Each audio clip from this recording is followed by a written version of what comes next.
Hello friends, வாங்க இன்றைக்கி நான் மீன் வாங்கியிருக்கேன். என்ன மீன் வாங்கியிருக்கேன்னு சொல்லி பார்க்கலாமா? கவலை மீன் தாங்க எடுத்துகிட்டு வந்திருந்தாங்க. 1 கிலோ 200 சொன்னாங்க. இங்கே புசி பார்த்தீங்களா, வந்து சுற்றி சுற்றி வந்து பார்த்துட்டே இருக்கான். ஆனால் பச்சை மீன் சாப்பிட மாட்டான். ஆனாலும் வந்து 4 நாளாக அவன் பட்னியாக இருந்தான் பார்த்தீங்களா, சாப்பிடாம. அதனால் பசிக்காக வந்துட்டுருக்கான். அது போட்டு பார்த்தா தான் தெரியும் சாப்பிட்றானா என்னன்னு சொல்லிட்டு. இந்த வீடியோ எடுத்துகிட்டு அதுக்கப்புறம் மீன் போடலாம். சாப்பிட்றானான்னு சாப்பிட மாட்டான் எப்படி, ஏன்னா மீன் வறுத்து வச்சா தாங்க சாப்பிடுவான். இப்போ க்ளீன் பண்ண ஆரம்பித்தாச்சு. மீன் நல்லா ஃப்ரெஷ்ஷாக இருக்குது. அந்த வயிற்று பகுதியில் நிறைய முள் இருக்கும், அதெல்லாம் வந்து கட் பண்ணி எடுத்துடலாம். மீன் நல்லா ஃப்ரெஷ் மீன் தாங்க. மீன் வந்து இப்போ க்ளீன் பண்ணியாச்சு. இது வந்து பொரிக்கிறதுக்கு மீன் மசாலா போட்டு வச்சுருக்கேன். இது வந்து குழம்புக்குங்க. இது நல்லா க்ளீன் பண்ணி சூப்பராக இருக்குது பாருங்கள். நல்லா பளிச்சுன்னு இருக்குது மீன். மீன் நல்லா ஃப்ரெஷ் மீன் தான் பாருங்கள். உள்ளே நல்லா பிங்க் கலரில் இருக்குது.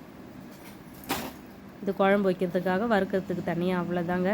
இன்றைக்கி பிடிச்சிருந்த வீடியோ பிடிச்சிருந்தா லைக் பண்ணுங்கள். மறக்காமல் சேனலை சப்ஸ்கிரைப் பண்ணி சப்போர்ட் பண்ணுங்கள். நிறைய பேர் பார்க்குறீங்க, ஆனால் வந்து லைக் பண்ண மாட்டேங்கிறீங்க. சப்போர்ட் பண்ணி சப்ஸ்கிரைப் பண்ணுங்கள் மறக்காமல். தேங்க்யூ.